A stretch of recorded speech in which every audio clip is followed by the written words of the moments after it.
Is this real life? I feel crazy. The world is spinning around me. What's happening? You have 4 eyes. I have 2 fingers. You don't need to believe a word of this story to feel how different it sounds. Because this time, the message wasn't emotional. It wasn't defensive. It wasn't chaotic. It was calm, deliberate, and structured, almost like a warning written in advance. The statement that triggered everything didn't promise revenge. It promised preparation. It described layers, legal layers, financial layers, narrative layers, and most importantly, time. Years of it. That's when people started paying attention. Not because of outrage, but because of confidence. When someone speaks as if outcomes are already decided, the question shifts immediately. It's no longer, is this true?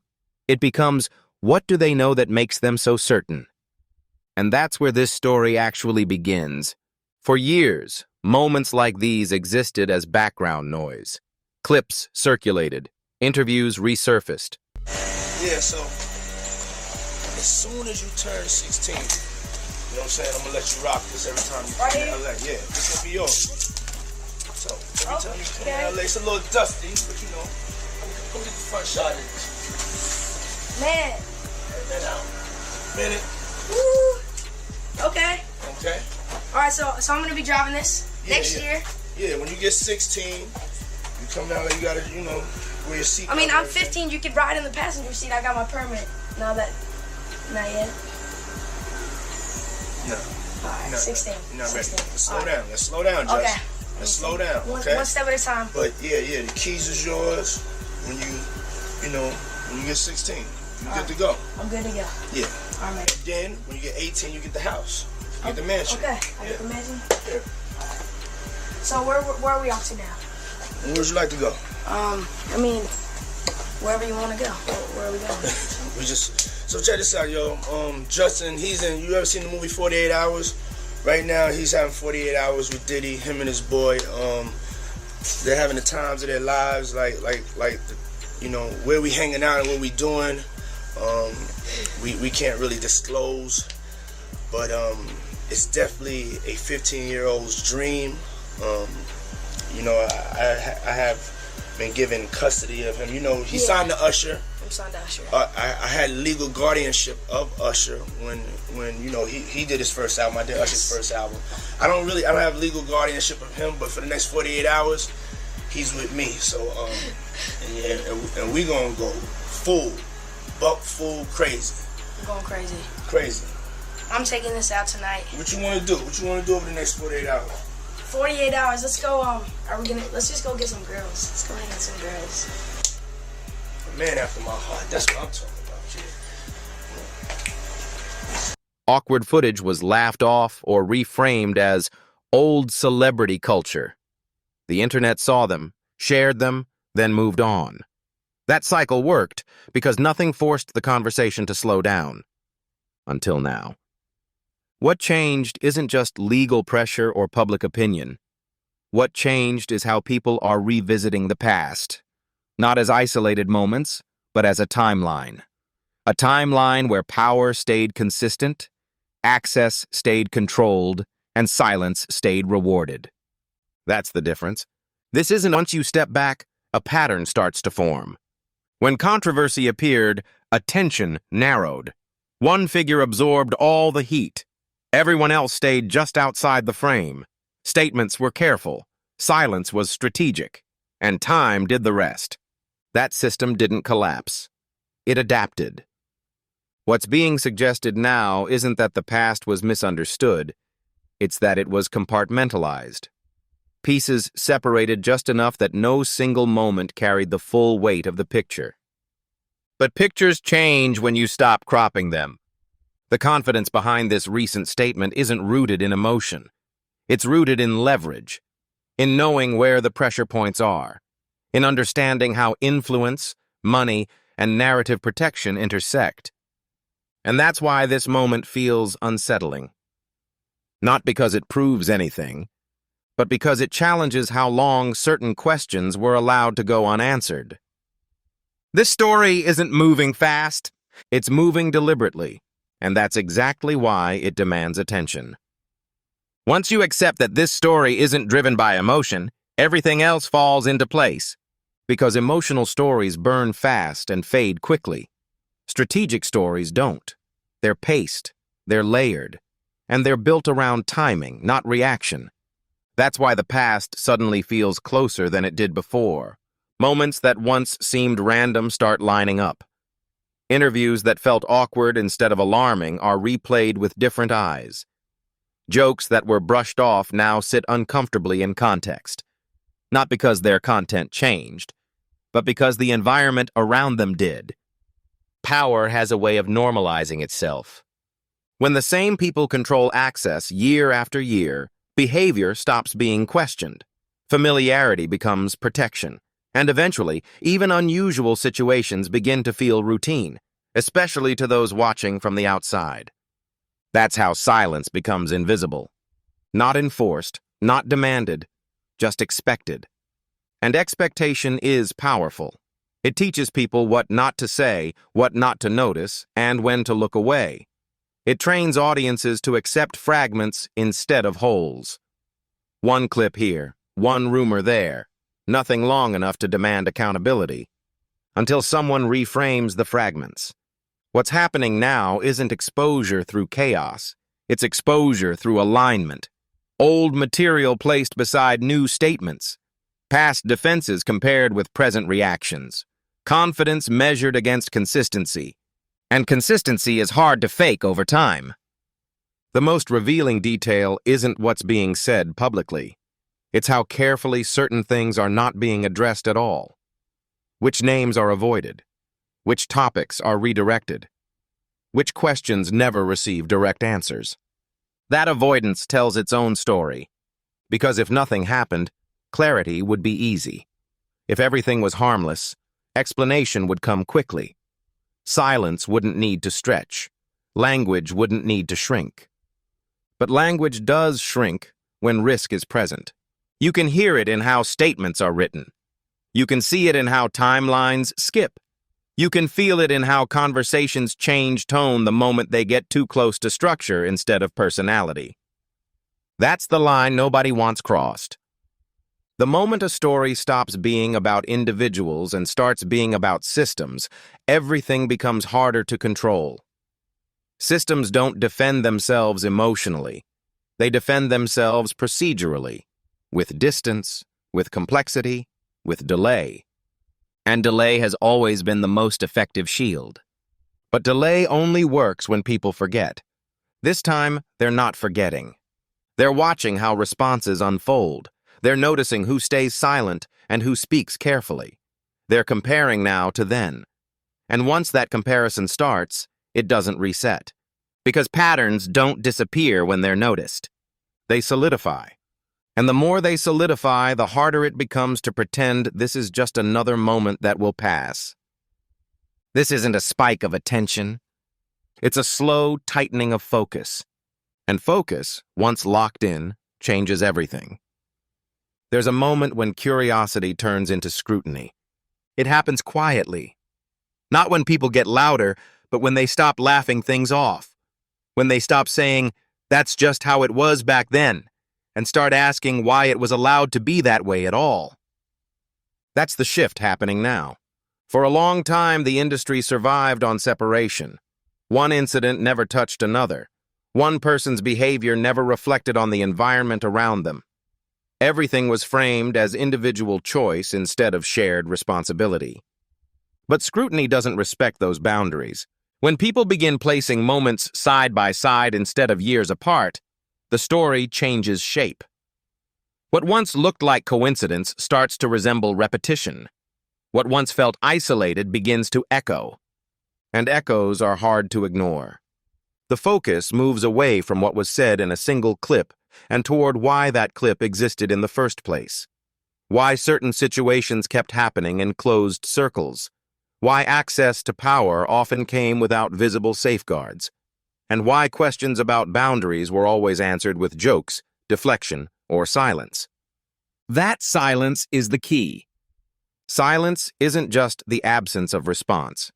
It's an agreement. An understanding that certain topics slow momentum, complicate business, and threaten relationships that are more valuable than transparency. So the system adapts. It reframes discomfort as misunderstanding. It labels concern as jealousy or rivalry. It teaches everyone involved that saying nothing is safer than saying too much. And for a while, that works. Until pressure arrives from outside the system. Pressure doesn't care about reputation.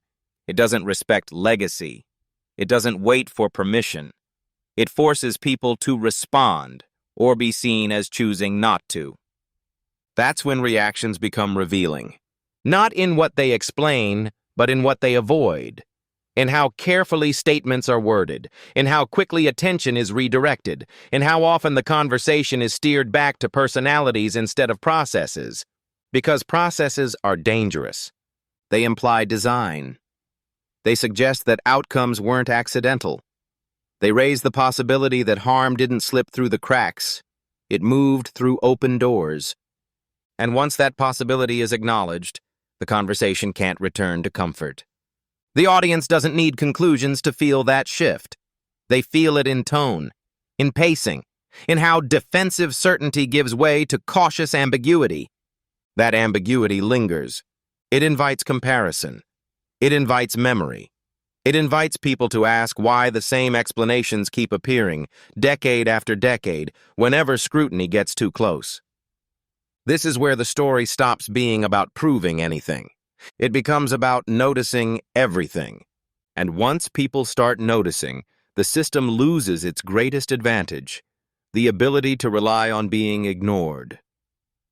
Silence works best when it feels natural, when it doesn't look forced, when it can be mistaken for professionalism, patience, or dignity. That's how it survived for so long. In moments where clarity would have ended speculation, silence was allowed to stretch. Days turned into weeks, weeks into years, and eventually the absence of answers became normal. People stopped expecting them. That's not an accident. That's conditioning. The industry learned early that you don't have to shut stories down. You just have to slow them down. Let confusion replace urgency. Let complexity exhaust attention. Let the audience move on before connections can be made. And most of the time, it worked. Because silence isn't empty. It's filled with calculations. Lawyers review language. Advisors measure risk. Timelines are evaluated not for truth, but for exposure. Every word that isn't said is weighed against what it might trigger. That's why statements feel carefully hollow. They don't deny. They don't explain. They don't clarify. They simply exist long enough to interrupt momentum. But something changes when silence becomes predictable, when every serious question is met the same way, when every uncomfortable topic gets the same pause, when every controversy ends with the same unresolved quiet. Patterns emerge, and patterns are louder than words. People begin to notice that silence doesn't arrive randomly. It appears selectively, around certain names, certain topics, certain relationships. It protects some areas completely while allowing others to burn. That selectivity is revealing, because if silence were about dignity, it would be consistent. If it were about privacy, it would be equal. But it isn't. It shows up exactly where scrutiny would be most disruptive. And that's when silence stops looking neutral. It starts looking strategic. Strategic silence doesn't ask you to forget.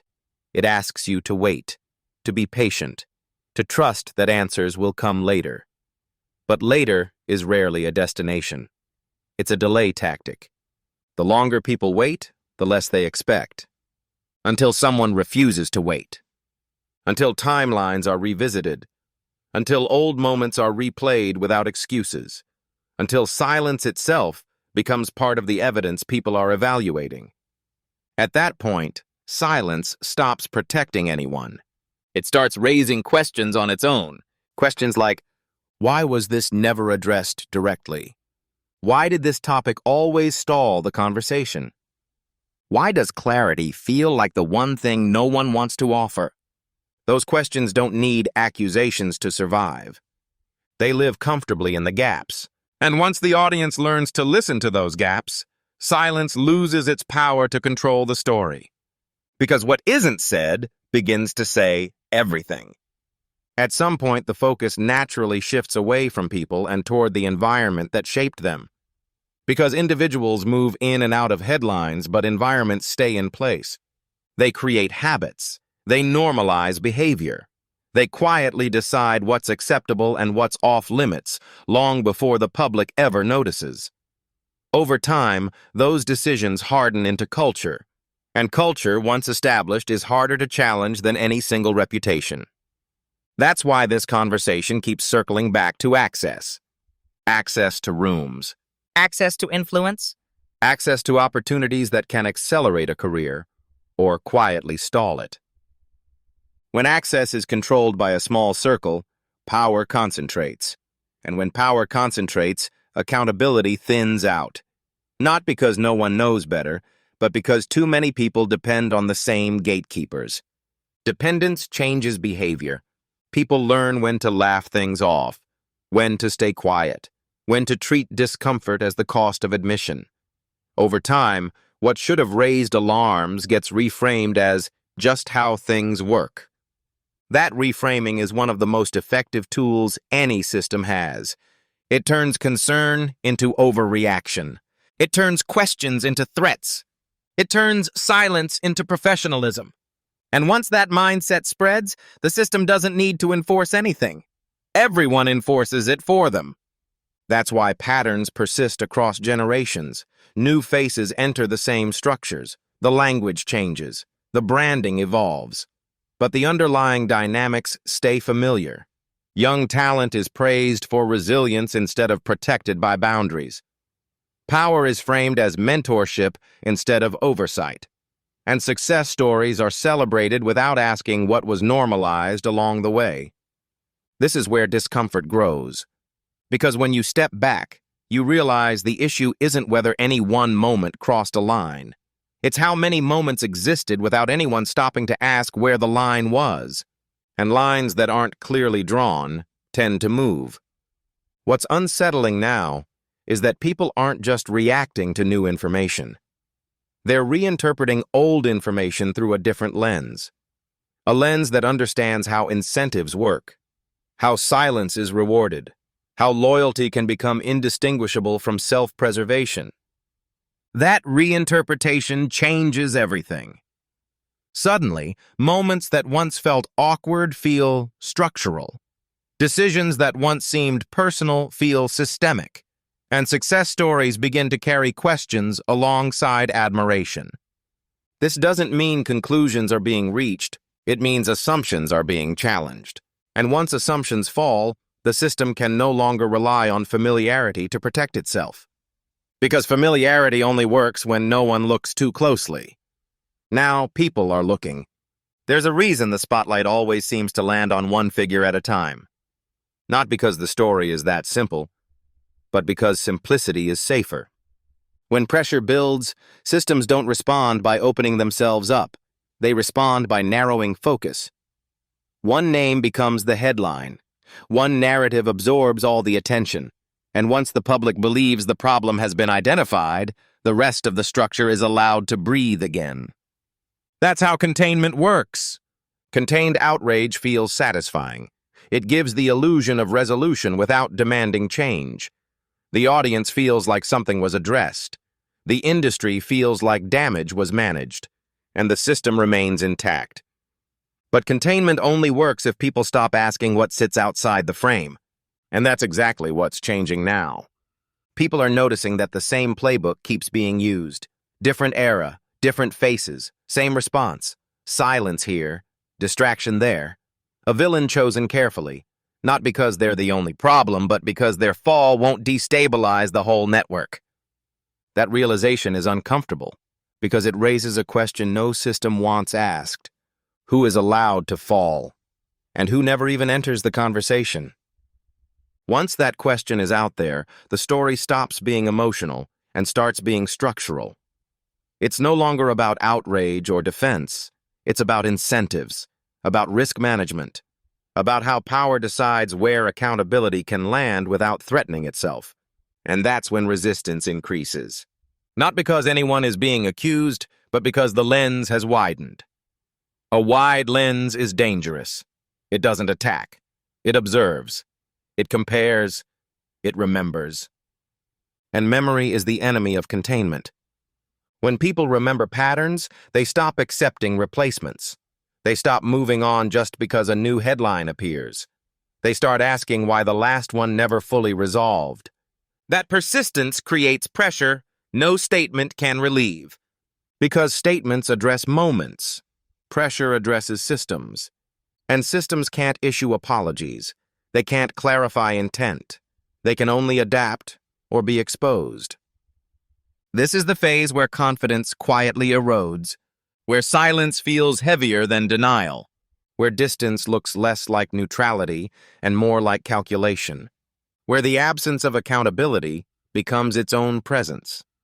The system senses this shift before it's ever spoken aloud.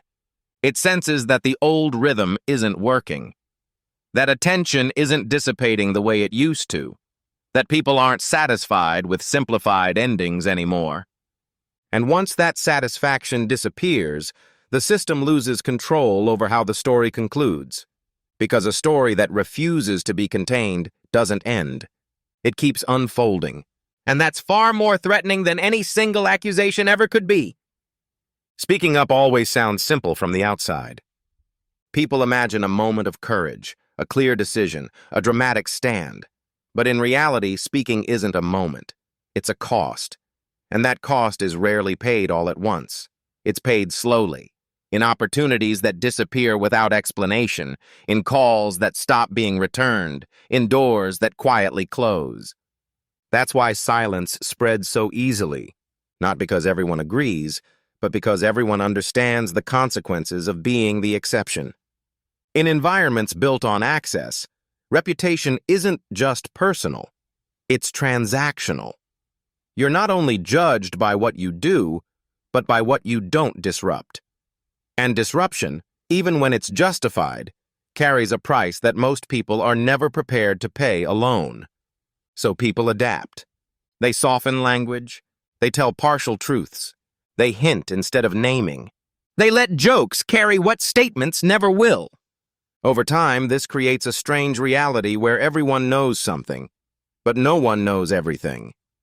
Information exists in fragments, scattered across conversations, interviews, and memories that never fully connect. And fragmentation protects power. Because when no single person holds the whole story, responsibility dissolves. Accountability becomes abstract. The burden shifts away from systems and onto individuals who are easier to dismiss. That's why fear doesn't need threats to work. It only needs precedent. People watch what happens to those who speak too plainly. They see careers stall. They see credibility questioned. They see motives attacked instead of arguments addressed. And they learn. They learn that silence isn't cowardice. It's survival. But survival has a side effect. It builds pressure. Pressure from everything unsaid. Pressure from moments that never found language. Pressure from realizing that staying quiet didn't stop the damage. It only delayed recognition of it. And when that pressure reaches a certain point, it doesn't explode outward. It turns inward. People start reevaluating their own silence, their own compromises, their own participation in a system they never fully chose but benefited from nonetheless. That's when fear begins to shift direction. Because suddenly, silence isn't just protecting the system. It's protecting a past that's becoming harder to defend. And once people realize they weren't as isolated as they thought, once they see others noticing the same patterns, silence loses its grip. Not all at once, but enough to change the balance. Enough to make speaking feel less like a leap into darkness, and more like a step into shared awareness. And that's the moment systems built on quiet start to feel unstable. because fear only works when it flows one way. And now, it doesn't. Once awareness spreads, control starts slipping. Not in a dramatic way, not with headlines collapsing overnight, but in smaller, more dangerous ways for any system built on predictability. People stop reacting the way they used to. They stop accepting the first explanation. They stop moving on just because the conversation gets uncomfortable. The story no longer belongs to one voice. It becomes collective. When that happens, narratives stop being managed from the top down. They start being rebuilt from the outside in. Old interviews are replayed. Old statements are reread. Old silences are noticed instead of overlooked. And the most unsettling part for power is this: no one needs new information for that to happen. They only need context. Context turns fragments into patterns. It turns coincidence into repetition. It turns, "that was a long time ago," into, "why did this keep happening?" This is where systems begin to feel exposed, even without accusations. Because exposure doesn't require proof of wrongdoing, it requires proof of design. Proof that the same outcomes kept appearing under the same conditions. And those conditions are becoming easier to see. Who had access? Who controlled the rooms? Who benefited from silence? Who was protected by complexity? Once people recognize those conditions, the old defenses stop working. Dismissal feels weak. Deflection feels obvious. Silence feels loud. The audience becomes harder to distract. New scandals don't erase old ones anymore. New faces don't replace unresolved questions. The cycle that once reset itself now feels stuck, looping back instead of moving forward. That looping is intentional, even if no one planned it. It's what happens when people stop consuming stories and start examining them. They notice how narratives narrow when they get too close to structure. They notice how quickly conversations return to personality instead of process. They notice how often the same explanations appear, regardless of who's involved. And noticing changes in behavior. Media coverage becomes more cautious. Public statements become less confident. Silence grows heavier because it's no longer invisible. At this stage, the system isn't fighting allegations. It's fighting attention. Because attention, once sustained, does something no accusation ever could. It forces comparison across time, across people, across outcomes. And comparison is ruthless. It doesn't care how successful someone was.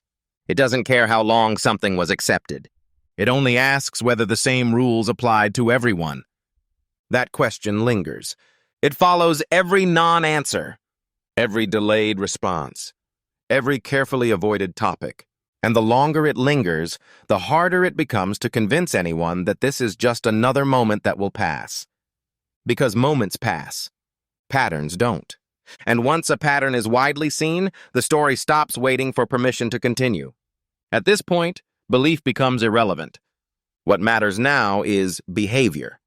Who responds quickly? Who stays silent? Who reframes the question instead of answering it? Who suddenly becomes careful with words that once came easily? These reactions form a language of their own. Because when pressure rises, truth doesn't always reveal itself through confession. It reveals itself through avoidance, through hesitation, through the sudden need to control tone instead of substance. This is where scrutiny deepens. People stop asking whether claims are dramatic or exaggerated and start asking why responses feel incomplete, why timelines are selective, why certain details are acknowledged while others are left untouched. Those gaps matter. They signal where risk exists. If everything were harmless, explanations would be simple. If nothing crossed lines, clarity would come fast. But when explanations grow complicated, when language becomes legal instead of human, it suggests something else is being managed. And management is not the same as innocence. For years, accountability was treated as a single moment, a headline, a verdict, a resolution. But accountability doesn't actually work that way. It's cumulative. It builds as questions remain unanswered and patterns refuse to dissolve. Every unanswered question adds weight. Every deflection adds tension. Every delayed response sharpens focus, and focus changes expectations. Audiences are no longer satisfied with statements that sound polished but say nothing. They want coherence. They want timelines that line up. They want explanations that don't collapse under repetition. Repetition is unforgiving. Say something once and it might slide. Say it again years later and it's tested. Say it a third time and it's measured against everything that's changed since. That's how narratives turn into records. And records don't argue. They wait. They sit quietly while public opinion shifts, while defenses evolve, while silence stretches thinner than before. And then, when enough context exists, they resurface, stronger, clearer, harder to dismiss. This is the stage where power feels pressure without accusation. Not because guilt has been established, but because certainty has been replaced by doubt. And doubt is dangerous when it spreads beyond individuals and into systems. Systems rely on predictability, on people reacting the same way every time, on attention fading when it's supposed to. But attention isn't fading, it's refining. It's learning what to watch for. It's learning how silence operates. It's learning when a non-answer is the answer. And once that learning happens, the balance shifts. Not toward conclusions, toward accountability that can no longer be postponed. Because when people stop waiting for perfect proof and start evaluating patterns, the story doesn't need a verdict to keep moving forward. It moves on its own. Every story like this eventually reaches a moment where it can't hide behind confusion anymore. Not because all the answers are known, but because the questions have become too precise to ignore. What started as scattered moments has turned into a visible structure. What once depended on memory now relies on comparison. And what survived because time passed is now being examined because time passed. That's the shift. Power has always assumed that attention is temporary, that outrage burns out, that silence held long enough becomes history. But history isn't static. It changes the moment people stop accepting the first version they were given. And that's happening now. Not through accusations, but through awareness. People are no longer asking who to blame. They're asking how the environment worked, how access was granted, how silence was rewarded, how boundaries blurred without consequences, how the same outcomes kept repeating under the same conditions. Those questions don't need dramatic answers to matter. They matter because they reveal design. Design shows that accountability wasn't missing. It was managed. Managed through distraction. Managed through isolation. Managed by narrowing focus just enough to protect the larger structure. That management only works when people trust what they're shown and ignore what they're not. That trust is gone. In its place is sustained attention. Attention that doesn't rush, that doesn't need conclusions to stay engaged, that understands how systems protect themselves and how narratives are shaped to preserve comfort. This story doesn't claim certainty. It doesn't declare verdicts. It doesn't pretend complexity can be reduced into a headline. What it does is refuse to look away from patterns simply because they're uncomfortable. Because the most unsettling realization isn't that something may have gone wrong. It's that the system functioned exactly as it was built to, and now that design is visible. What happens next isn't about downfall or redemption. It's about whether accountability remains an event, something rare and contained, or finally becomes a process that can't be paused, redirected, or silenced. Because once people see how power was protected, they don't stop at one name. They start asking who else benefited. And that question doesn't end here. It sharpens.